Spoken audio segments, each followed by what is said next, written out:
Haleluya, haleluya, mwana wa Mungu, ninakusalimu kwa jina zuri la Bwana Yesu. Ninamshukuru Mungu kwa ajili ya siku ya leo ambayo ametupa tena kwa mara nyingine kuendelea kutafakari habari za ufalme wa Mungu. Namtukuza Mungu ambaye amekupa kibali kwa ajili ya kusikiliza na kujifunza neno la Mungu tokalo kwenye madhabahu hii. Mahali hapa nilipo, ni matumaini yangu ya kwamba kusudi la Mungu halitabaki kawaida kwenye maisha yako, na wewe maisha yako hayatabaki kuwa ya kawaida, hatima yako haitabaki kuwa ya kawaida.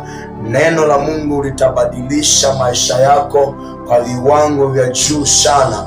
Kadiri unavyozidi kujifunza na kujipatia maarifa ya kiroho, ndivyo kadiri unavyozidi kukomaa kiimani, ndivyo ambavyo milango ya baraka inazidi kufunguliwa, ndivyo unavyozidi kuzijua ahadi za Mungu ambazo ametuahidia sisi wanadamu, kwa habari ya nafasi ya ukuhani, kwa habari ya nafasi ya kumiliki na kutawala, kwa habari ya nafasi za uzao. Ndivyo ambavyo unazidi kujua na kutambua zaidi kila itwapo leo. Nami ninamtukuza Mungu ambaye amezidi kukuachilia na kukupa moyo wa kuendelea kujifunza. Atukuzwe Mungu Baba Mwenyezi aliyetubariki kwa baraka zote za rohoni ndani yake Kristo Yesu. Kwa hiyo mtu wa Mungu, nikutie moyo na nikwambia kwamba usichoke kujifunza, usichoke kutafuta maarifa ya kiroho ya kukusaidia ili uweze kujua namna gani unaweza kuishi katika ulimwengu tulionao na ukaendelea kukaa kwenye nafasi ambayo Mungu alikusudia ukae ili umiliki na kutawala. Karamateria baduza kataya. Sante Mungu Roho Mtakatifu kwa ajili ya wakati huu ambao Baba umeachilia juu yetu watoto wako. Ninakutukuza Bwana, ninakuadhimisha. Sante kwa ajili ya kila mmoja ambaye amekuwa akifuatilia masomo ambayo Bwana nimekuwa nikifundisha kila itwapo leo. Na somo hili Bwana, huyu mtu ambaye Bwana nalifuatilia likawe baraka juu ya maisha yake, likamsaidie kwa namna moja ama nyingine, likambushe Bwana kwenye maisha yake Baba, akapiga hatua kwa namna moja ama nyingine. Baba, usimwache wala usimpungukie. Neema yako Bwana ikawe juu yake, uweza wako Bwana ukawe juu yake, katika jina la Yesu Kristo. Baba, ukafungue fahamu za kwake, ukafungue milango ya baraka juu yake. Baba, akamiliki na kutawala kwenye nafasi uliyomkusudia Bwana. Kila roho za giza na madhabahu ya giza ya kusimama Bwana kuzuia hatima yake Bwana kwenye nafasi Baba uliyomkusudia jemedali, ninakataa hizo roho na hizo madhabahu Bwana, hazina kibali juu yake katika jina la Yesu Kristo. Baba, ninajiweka mikononi mwako Baba, unitakase na unirehemu sawa sawa na fadhili zako, ninapokwenda kufundisha neno lako Bwana kwenye masikio ya mtoto wako Bwana. Neno lako likawe baraka, neno lako Bwana likawe ufunguo wa maisha yake jemedali, katika jina la Yesu Kristo. Baba, peke yangu siwezi, kwa akili zangu siwezi. Roho Mtakatifu, ninakuhitaji na nguvu zako katika majira haya. Ingia ndani yangu Bwana, kaa ndani yangu jemedali, kaa ndani yangu Jehova, katika jina la Yesu Kristo. Baba, ninakutukuza Baba, ninakuadhimisha katika jina la Yesu Kristo. Mungu, usinyamaze Bwana. Baba, usinyamaze jemedali.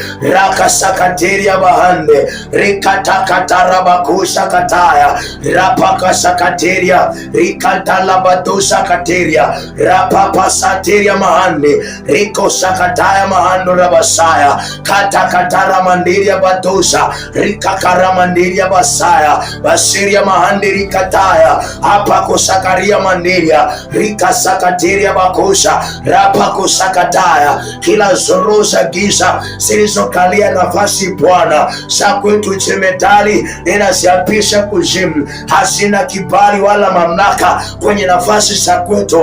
Rapako Sakateria Bahande, Rikatala Bakorabasia, Apako Sakataya. Hiyo nafasi iliyokaliwa na mizimu ye Bwana, ninatuma damu ya Yesu, mizimu ikaondoke Bwana kwenye hiyo nafasi jemedali. Rapapa Sakataya, Rikatala Badosha, pepo wa giza, pepo wa kuzimu, majini na wachawi waliokalia nafasi zetu Baba, natuma neno lako, ninatuma moto urao. Rapapa Sakataya, Rikatala Badosha Kateria, Abakuri Mandiria Basaya, katika jina la Yesu na kwa damu ya Yesu Kristo mwana wa Mungu aliye hai. Asante Bwana Yesu kwa wema na fadhili zako ambazo Bwana umeziachilia juu yangu.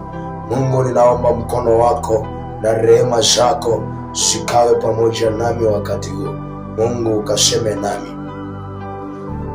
Siku ya jana nilikufundisha kwa habari ya gharama ya kutetea au kulinda nafasi yako uliopewa na Mungu. Nikakufundisha vizuri, nikaeleza vizuri. Kama haukubahatika kujifunza kuhusu gharama ya kutetea au kulinda nafasi uliopewa na Mungu, hakikisha unarudi video ya pili inayofuata baada ya hii unayoisikiliza, na Mungu atakufundisha kwa namna ya kipekee, na Mungu atakusaidia zaidi. Haleluya, haleluya. Rakataya Mandilia Kataya. Siku ya leo nitafundisha somo linasema ushindi wa vita juu ya nafasi uliokusudiwa. Ushindi wa vita juu ya nafasi uliokusudiwa. Kwenye nafasi ambayo Mungu amekukusudia uikalie, kuna vita ambayo lazima uishinde. Usikate tamaa kwa sababu ya mazingira yanayokuzunguka. Usiache kwa sababu ya hatima ambayo shetani ameitengeneza iliyo mbaya kwenye maisha yako. Usikate tamaa kwa sababu magonjwa yamekuwa sehemu ya maisha yako, bali pigana vita kwa sababu kuna ushindi wa vita juu ya nafasi uliokusudiwa na Mungu.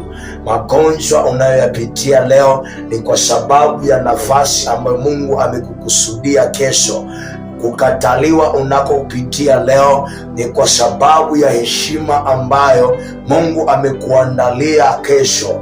Kwa sababu hiyo hautakiwi kukata tamaa kwa sababu watu wamekudharau. Hautakiwi kurudi nyuma au kuacha kitu unachokifanya kwa sababu watu wamekwambia kwamba haiwezekani.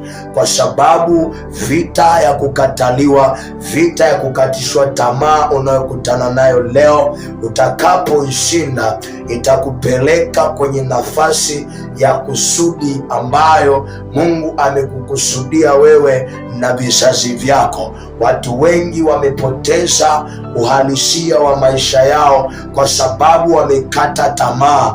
Wamekatia maono yao tamaa, wamekata tamaa juu ya biashara nzuri walizokuwa wamewaza. Wamekata tamaa kwa sababu wengi wamewaambia kwamba biashara hiyo haina faida au biashara hiyo haina wateja. Nataka nikwambie mtu wa Mungu, kusudi la Mungu la kukuweka hapo kwenye hiyo nafasi ni ili uwe na heshima, utengeneze hatima ya watu wengi walioko nyuma yako. Kwa hiyo vita unayokutana nayo ya kupasa uishinde, ili uweze kufikia kwenye nafasi ambayo Mungu amekukusudia. Usinyamaze ukaacha kuomba, usinyamaze ukaacha kutekeleza hicho ulichokiwaza kwa sababu ya watu wamekukatisha tamaa. Mungu aliyekuita kwenye hiyo nafasi amekusudia kukuweka kwenye heshima. Kama Daudi angeweza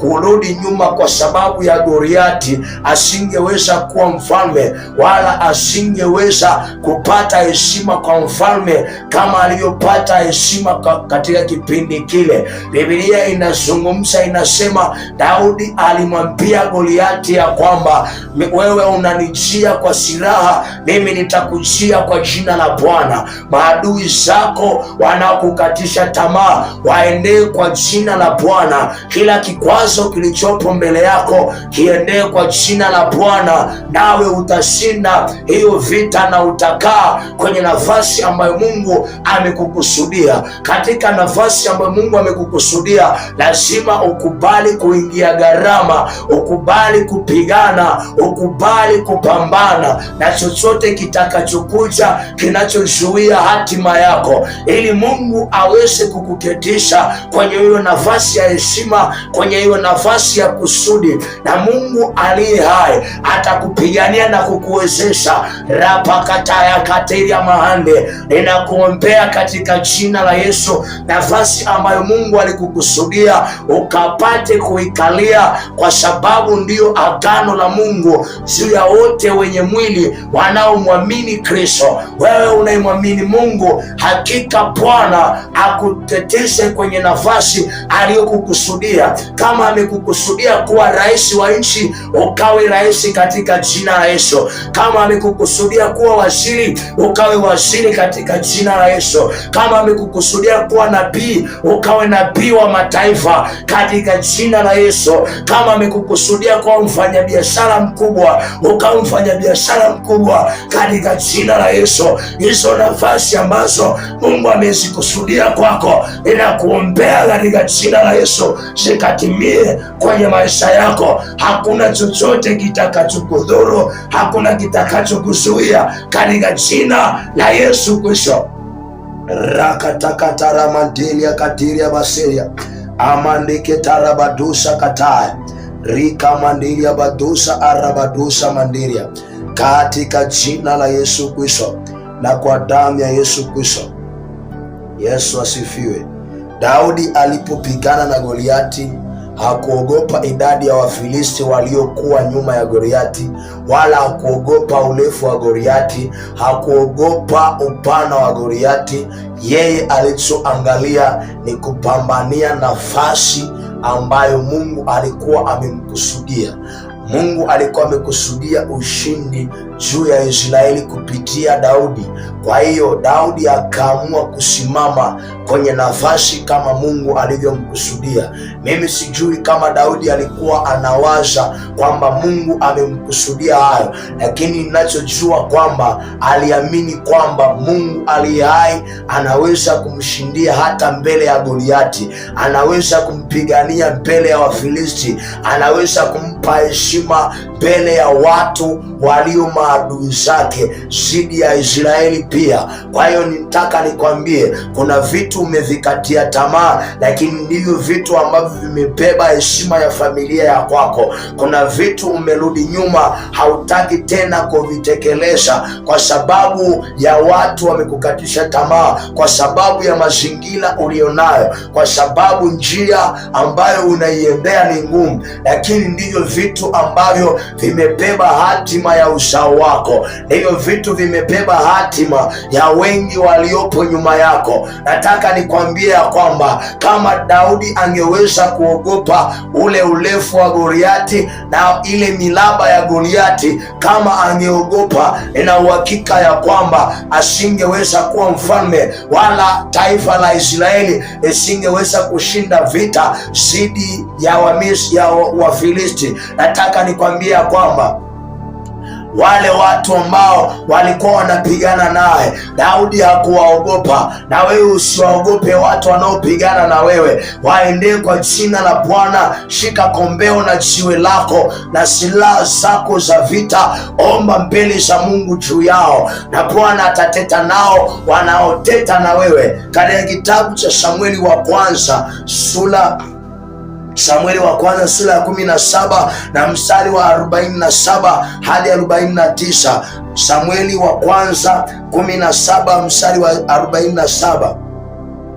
Sikiliza Biblia inavyosema. Mstari wa 47 anasema, nao jamii ya watu wote pia wajue ya kwamba Bwana haokoi kwa upanga wala kwa mkuki, maana vita ni vya Bwana, naye atawatia ninyi mikononi mwetu. Sikiliza, Daudi aliongea kwa ujasiri, akawaambia maadui zake ya kwamba Bwana atajionyesha au atajidhihirisha ya kwamba haokoi kwa upanga wala kwa mkuki. Wakati huo tunaona Goliati, ukisoma nyuma utaona Goliati alikuwa amevaa mavazi ya vita, ameshika upanga na mikuki na ngao kwa ajili ya kukabiliana na Daudi. Lakini Daudi akasema kwamba Bwana atadhihirisha ya kwamba yeye haokoi kwa upanga wala kwa mkuki, bali vita ni vya Bwana. Atawaonyesha ya kuwa vita ni vya Bwana, naye atawatia mikononi mwetu. Nataka nikwambie, ukimwamini Mungu ukamtumainia Bwana, vita havitakuwa vya kwako, vita vitakuwa vya Bwana. Wao watapigana na wewe kwa upanga, watapigana na wewe kwa mkuki, lakini wewe pigana nao kwa neno la Kristo, na Mungu atasimama pamoja na wewe, atakushindia na atawatia mikononi mwako, atarejesha heshima yako. Wataiona thamani ya kwako kwenye maisha yao. Waliokuwa wanaona kwamba hauwezi kuwasaidia, wataona kwamba unaweza ukawasaidia tena. korabasakataya rikamandelia badosa. Hiyo hofu iliyopo ndani yako ikaondoke, kwa sababu vita ni vya Bwana wala vita si vya kwako. Hiyo hali unayoipitia leo ikakuachie katika jina la Yesu, kwa sababu vita si vya kwako, bali vita ni vya Bwana aliye hai. Daudi anawaambia Wafilisti, anawaambia kwamba vita ni vya Bwana wala vita si vyangu. Kiendelea 48 anasema, ikawa hapo Mfilisti alipojinua akaenda akamkaribia Daudi, ndipo Daudi naye akapiga mbio akalikaribia jeshi, akatuma akutane na yule Mfilisti. Hakuogopa, pamoja na kwamba jeshi la Wafilisti limejikusanya na Goliati yuko mbele yao. Waisraeli wamepigana nao, wameshindwa. Daudi, kijana mdogo aliyekuwa akichunga kondoo, alikuwa mdogo sana, akaamua kumwendea Mfilisti, nyuma yake wakiwepo wanajeshi wa Kifilisti waliokuwa wameambatana na Goliati. Biblia inazungumza, inasema wakati Goliati anajitokeza pamoja na jeshi lake, Daudi akasogea mbele yao kukabiliana nao. Usiwaogope kwa sababu ya wingi wao, usiwaogope kwa sababu ya cheo walichonacho, usiwaogope kwa sababu ya heshima waliopewa katika kanisa, usiwaogope kwa sababu ya nafasi walionayo kwenye kijiji mahali unapoishi, usiwaogope kwa sababu wanasifika sana kuwa wana mali nyingi, bali wakaribie, waendee, wakabili hivyo hivyo walivyo, kwa sababu vita sio vya kwako, vita ni vya Bwana, na Bwana atapigana kinyume chao. Bwana atapigana nao kwa ajili yako. Bwana atakutetea mbele yao, Bwana atakushindia mbele yao, atakushangaza mbele yao. Usiwaogope kwa sababu wamekuambia ya kwamba wanakuzidi kipato au wanakuzidi watu, kwa sababu Bwana atakupigania, na vita ni vya Bwana wala vita si vya kwako. Usipigane mwenyewe, wachie Bwana akupiganie. Rakatakatiria bahandi ketiria basai. 49 Biblia inasema Daudi akatia mkono wake mfukoni, akatoa humo jiwe moja, akalituma na mkono na kombeo lake, akampiga Mfilisti katika kipaji cha uso. Jiwe hilo likamwingia kipajini, akaanguka chini kifudifudi. Sikiliza, akachukua silaha aliyokuwa nayo, kombeo na jiwe, akamtupia Goliati. Goliati akapigwa na lile jiwe, jiwe likaingia kwenye paji la uso, akaanguka yule mtu. Ukiangalia ni pande la mtu, ni mwanajeshi aliyebobea katika vita, ni mtu anayeaminika na ufalme wa Kifilisti, ni mtu anayeaminika na jeshi la Wafilisti. Ndio maana akatangulishwa kwa ajili ya kumkabili Daudi, lakini Daudi akakaribiana naye, akampiga kwa lile jiwe pamoja na kombeo, akaanguka kifudifudi.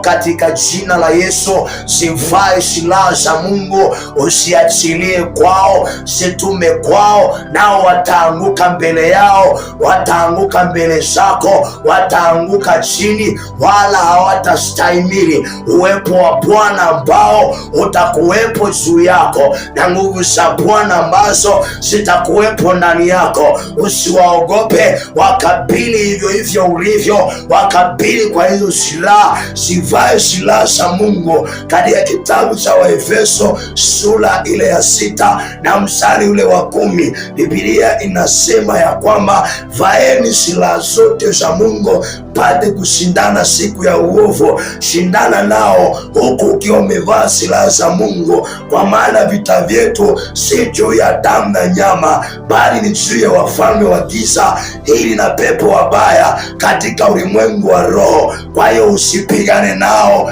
kimya kimya, bali pigana nao ukiwa na silaha za Roho, ukiwa na silaha za Mungu. Kwa ajili ya silaha hizo utapokea ushindi usio wa kawaida. Waendee kwa jina la Bwana huyo Daudi ambaye Mungu amemwinua ndani yako, ambaye ni imani iliyothabiti, asimame pamoja na wewe, akupe ujasiri wa kuzivaa silaha na kumkabili Goliati aliyeko mbele yako, ili upate kushinda na kuinuka kuwa kidedea na ushindi ukawe juu yako. Ninakuombea katika jina la Yesu, magonjwa yaliyopo kwenye maisha yako ni Goliati ambaye unapaswa kumshinda. Wachawi waliopo kwenye maisha yako waliofunga hatima yako ni akina Goliati ambao yakupasa uwashinde kwa neno la Kristo, kwa kombeo la Daudi na jiwe la Daudi. Kora wasakataya rikamandeli ya batosha.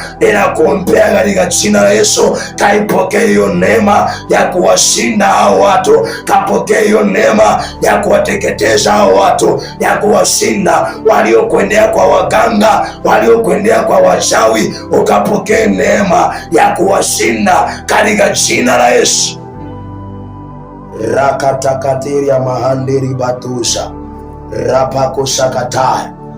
Vita ya kusudi lazima uishinde katika jina la Yesu. Vita ya kusudi lazima uishinde katika jina la Yesu. Rapakatakatiria hande bradusha rikamandara badusha tiria wahande rikakatara mandora badisha kataya rapakusakatiria mahandiria badusha.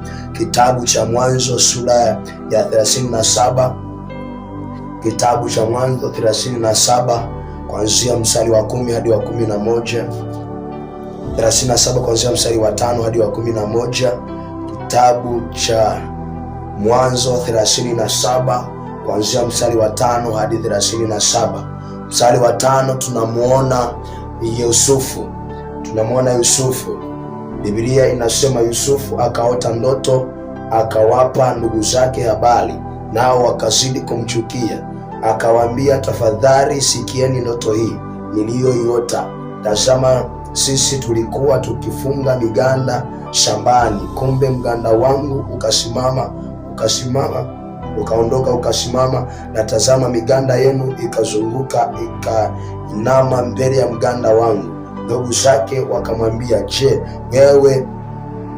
kweli wewe utatumiliki sisi, nawe utatutawala sisi? Wakazidi kumchukia kwa ajili ya ndoto yake na kwa maneno yake. Mstari wa 9 anasema, akaota tena ndoto nyingine, akawaambia ndugu zake, akasema, angalieni, nimeota ndoto nyingine, na tazama, jua na mwezi na nyota 11 zikaniinamia. Akamwambia baba yake na ndugu zake. Baba yake akamkemea, akamwambia, ni ndoto gani hii uliyoiota? Je, mimi na mama yako na ndugu zako tutakuja tusujudie hata nchi? Ndugu zake wakamhusudu, bali baba yake akalihifadhi neno hili. Sikiliza, Yusufu alianza kuielekea hatima yake kwa kuiona kwenye ndoto. Kuna vitu ambavyo unaviona kwenye maono vimebeba hatima ya maisha yako, vimebeba hatima ya familia ya kwako.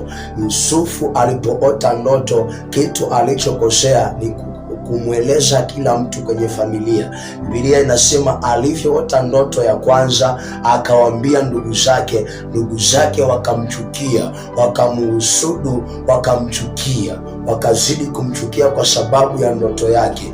Biblia inasema ya kwamba aliona miganda ya ndugu zake na mganda wake upo pamoja, lakini mganda wake ukasimama katikati ya miganda yote, na ile miganda mingine ikainama ikasujudu mbele ya ule mganda. Nataka nikwambie, kuna watu watakusujudia, kuna watu watakuheshimu, kuna watu watakupa saluti, kuna watu watakupa heshima, kwa sababu Mungu amekukusudia ukapate heshima. Kile kitu ambacho Yusufu alianza kukiona kwenye ndoto kilikuja kikatimia. Na ndugu zake wakati wameenda kutafuta chakula kwenye nchi ya Misri, wakati huo Yusufu ni waziri kwenye ufalme wa Farao. Biblia inasema walikwenda wakasujudu. Wakati huo Yusufu alikuwa hataki wajue ya kwamba yeye ndiye waliyemuuza, akajificha, hakutaka kujitambulisha kwao, na wao hawakumtambua, lakini yeye aliwatambua.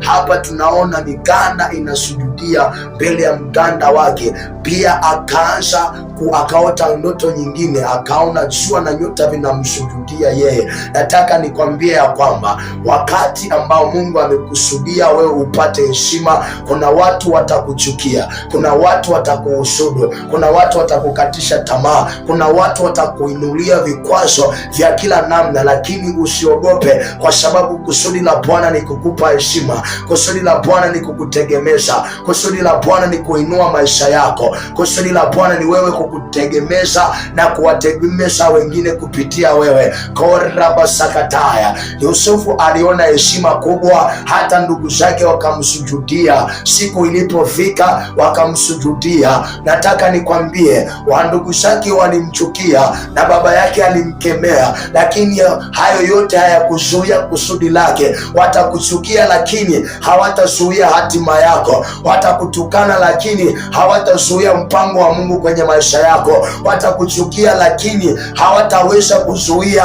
kusudi la Mungu kwenye hatima ya maisha yako. Rapa sakataya, ninakuombea katika jina la Yesu, Mungu akakupe kutimia katika maisha yako, akakupe kukamilika kwa kusudi juu ya maisha yako. Rapa sakataya, hao wote waliokutukana, hao wote waliokutenga, hao wote waliokudharau, hao wote waliokutupia maneno, wasikuwe na uwezo wa kuzuia maisha yako, wasiwe na kibali cha kuzuia maisha yako. Rapa kusakataya, rika ya maderi ya badoza, ninakuombea katika jina la Yesu, pokea neema ya kufika kwenye nafasi ya uwaziri, ya kufika kwenye nafasi ya ubunge, ya kufika kwenye kuwa mfanyabiashara mkubwa katika taifa hili, ya kuwa mtumishi mkubwa katika taifa hili. Rapa kasakataya, rika manderi ya badoza, arapa koria manderi mandiria asakatiria mandora basaya rapapaseteria mahande paya makori basaya ramandeketeri badosha rikakaramanderia badosha rapakosakateria bahande. Katika jina la Yesu, hizo ndoto ulizonazo hazitaishia njiani. Hizo ndoto ulizonazo hazitakwamishwa na mtu yeyote. Hakuna atakayezuia hatima ya kwako, kwa sababu umeandikiwa kufanikiwa, umeandikiwa kupiga hatua, umeandikiwa kutawala. Rapapa sakateria rikatana batusha kataya amandora badisi keteria apako sakataya mahande rapapa sakateria. Katika jina la Yesu, neema na rehema za Bwana zikaambatane na wewe, na nguvu za Bwana zikaambatane na wewe. Rapapa sakateria bahande rikakaramandiri badosha apakorimandiria basaya. Katika jina la Yesu na kwa damu ya Yesu Kristo. Wewe ni Mungu, ninakutukuza. Wewe ni Mungu, ninakutukuza. Baba, ninakutukuza katika majira haya. Korabasakataya ria mandiria badosha rabakorabasaya mahandi, kwa jina la Yesu Kristo, kwa damu ya Yesu Kristo. Korabasakataya rikaya mandiria bahandi sata katiria bahatara badusha riparabadosha ndiribadesha katiria, katika jina la Yesu Kristo. Sikiliza, hatima ya wana wa Israeli ilikuwa ni kwenda kuirithi nchi walioahidiwa.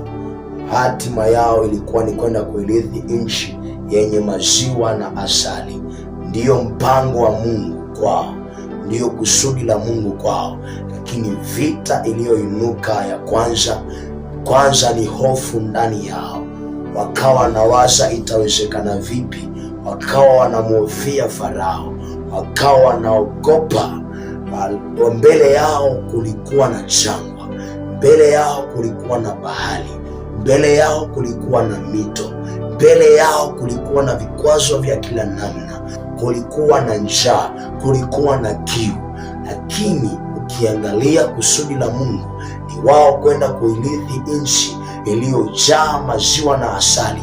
Wakati ambao unahitajika kufikia hatima yako, hapa katikati kuna vita nyingi, kuna kukatishwa tamaa, kuna milima na mabonde, kuna vitu vingi ambavyo shetani ameviandaa ili kukukatisha tamaa, ili uishie njiani. Kuna watu ambao waliishia njiani, hawakufika nchi ya Kanaani kwa sababu waliendekeza vitu visivyofaa, vilivyokuwa vimechukua nafasi ya Mungu kwenye maisha yao. Ukiangalia idadi ya watu ambao walifika nchi ya Kanaani ni wachache sana, na walio wengi ni wale waliozaliwa wakati wana wa Israeli wapo njiani kuelekea nchi ya Kanaani. Katika kipindi cha miaka 40 cha kutembea jangwani, kutembea kuzunguka milima, ilipofika mahali Mungu akasema, mlivyozunguka mlima huu sasa yatosha. Maana yake nini?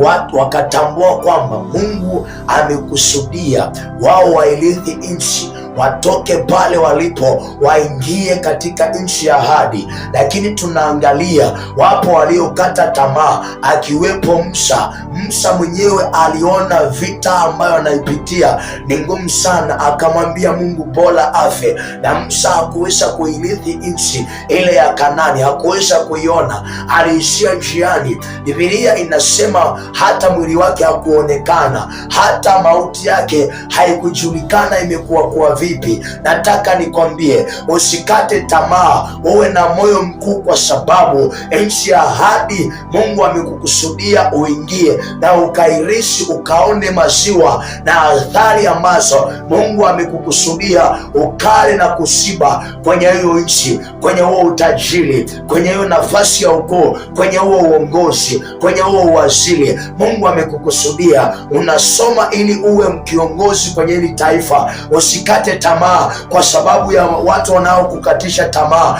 Usivunjike moyo kwa sababu kuna mahali unaanguka. Unapoanguka kuna kuinuka tena. Inuka, tembea mbele, kifua mbele, na Mungu atakusaidia, atakupa neema ya kushinda na zaidi ya kushinda, kwa sababu amekupenda. Kumbukumbu la Torati sura ya 10 mstari wa 10 hadi wa 11. Kumbukumbu la Torati sura ya 10 mstari wa 10 hadi wa 11.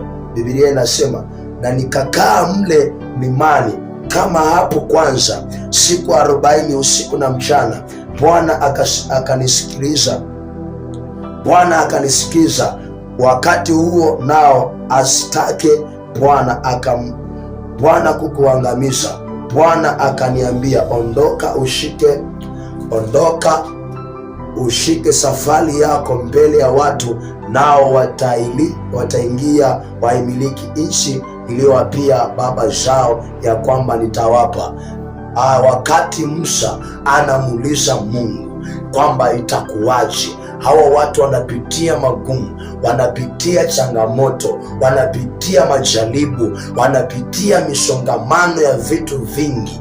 Musa akakaa siku 40 akawa anamuuliza Mungu. Ndipo Mungu akamwambia akasema ya kwamba, ondoka wewe na wana wa Israeli uingie pamoja nao katika nchi niliyowapia baba zao na niliwaidia baba zao ya kwamba watairithi katika jina la Yesu. Na kuambia yamkini kuna wakati ambao Mungu aliaidia baba zako ya kwamba watamiliki vitu fulani, lakini hawakuweza kumiliki. Ninakuombea katika jina la Yesu, vitu ambavyo wazazi wako hawakuweza kumiliki, wewe ukavimiliki katika jina la Yesu. Vitu ambavyo hawakuweza kuviona kwenye maisha yao, wewe ukavione katika jina la Yesu. Vitu ambavyo wachawi walivizuia, ninakuombea katika jina la Yesu, wewe ukavipate kwa jina la Yesu Kristo. Wana wa Israeli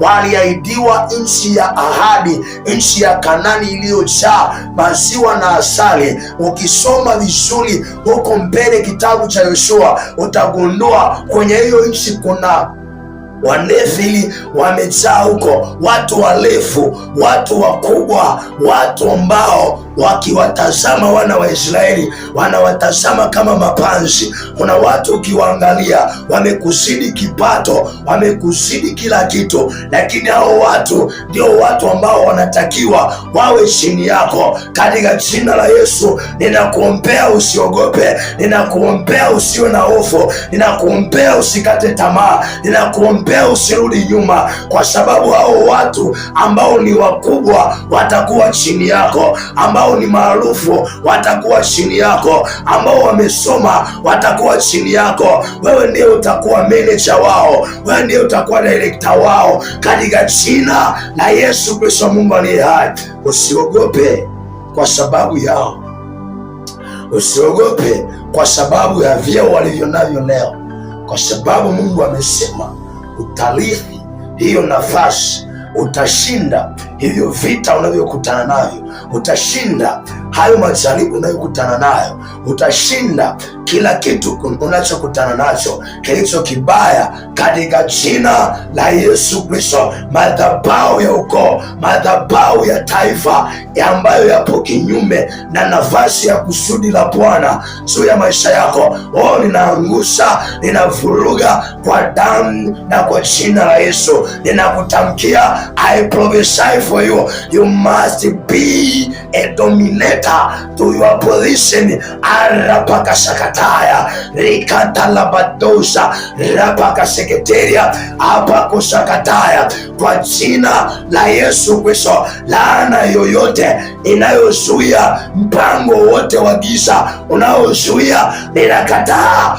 Rapapaseketeria rikatalabadosha kataya. Wewe ni mhubiri wa kimataifa, hautabaki kuwa wa kawaida. Wewe ni mhubiri mkuu mkubwa, hautabaki wa kawaida. Wewe ni mwimbaji wa kimataifa, hautabaki wa kawaida. Wewe ni kiongozi wa taifa hili, hautabaki wa kawaida.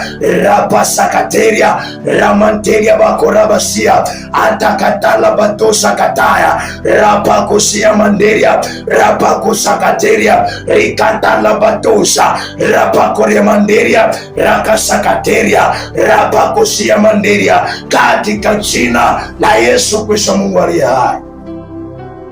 Ora manderia kataya. Baba, ninaombea nafasi yangu, vita inayoendelea kwenye nafasi ya huduma, vita inayoendelea kwenye nafasi ya huduma Baba, naikatae Bwana, ninapigana nayo jemadari kwa neno lako jemadari, ninashughulika nazo Bwana hizo vita kwa neno lako. Ninasimama jemadari au maadui waliosimama mbele yangu Bwana Yesu, ninawaendea kwa jina la Bwana na kwa neno la Bwana, kwa kompeo na jiwe la ushindi Bwana, ninaachilia kwao rapa kasakateria rikanta labadusa kataya korabasia mandiria rapa pasakateria rikanta labadusa kataya karabaseketeria, katika jina la Yesu. Baba, ninakusihi Bwana, kumbuka kazi yangu ninayoifanya Bwana ya huduma jemadari, isiwe bure Bwana, ikawe msaada kwenye maisha ya mtu mmoja. Rapoko sakateria rikanta labadosha rapakataya mahande rikasakataya, kwa jina la Yesu nalitia jina lako na nguvu zako Bwana kwenye maisha ya kila mmoja. Rapapasia mandiria apakora mandiria basaya, katika jina la Yesu. Kila madhabahu ya kuzimu inayosimama Bwana kuzuia hatima ya huduma yangu Baba, ninaikataa hiyo madhabahu Bwana, haina mamlaka. Madhabahu ya giza, madhabahu ya kipepo, madhabahu ya udanganyifu, madhabahu ya utapeli, ninaikataa juu yangu, ninaikataa ndani yangu Baba, nipe unyenyekevu. Madhabahu ya kiburi, ninaikataa ndani yangu. Rapa sakataya rikanta labadosha, nipe kutulia Bwana, nipe unyenyekevu Bwana. Rapa sakataya, nipe hekima Bwana ya kudili jemadari na kazi yako kamanda. Rakatara mandili kataya badosha rikaya mandili ya basaya bakoria basia, katika jina la Yesu Kristo na kwa damu ya Yesu Kristo Mungu aliye hai, ninakuhitaji na nguvu zako, ninakuhitaji na uweza wako, ninakuhitaji na malaika zako, ninakuhitaji na malaika zako.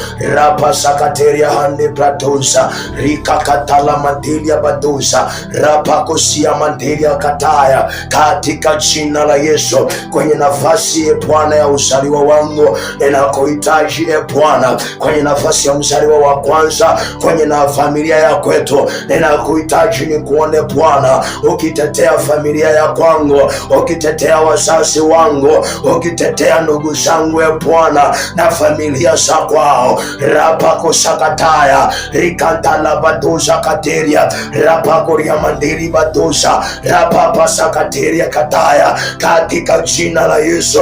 Laana zote Bwana hazina kibali, hazina kibali Bwana, katika jina la Yesu.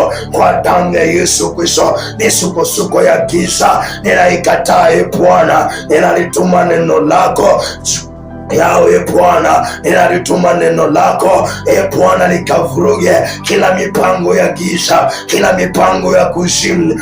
Rapa sakataya rikantelita labadosa koria mandeli kataya apa sakateria mahandi apa koria mandeli badosa, katika jina la Yesu. Ninakuhitaji Bwana na hizo nguvu zako, ninakuhitaji Bwana na uweza wako. Rapa kataya mandeli familia katika jina la Yesu.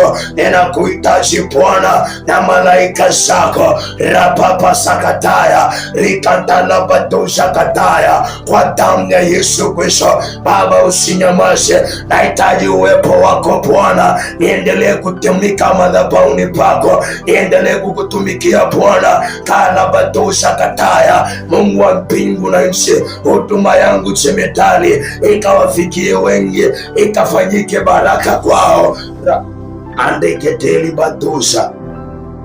Asante Roho Mtakatifu kwa uwezo wako na nguvu zako. Asante kwa ajili ya siku ya leo, ninalibariki na kulitukuza jina lako katika jina la Yesu Kristo Mungu aliye hai, amen. Mtu wa Mungu, ni namshukuru Mungu kwa ajili yako wewe ambaye umepata neema ya kujifunza. Basi ni kuombe sana, share na watu kadhaa mafundisho haya na Mungu atakubariki sana, atakuinua. Lakini usisahau kusubscribe kwenye channel hii. Mungu akubariki, comment pia share na wengine. Mungu akubariki sana na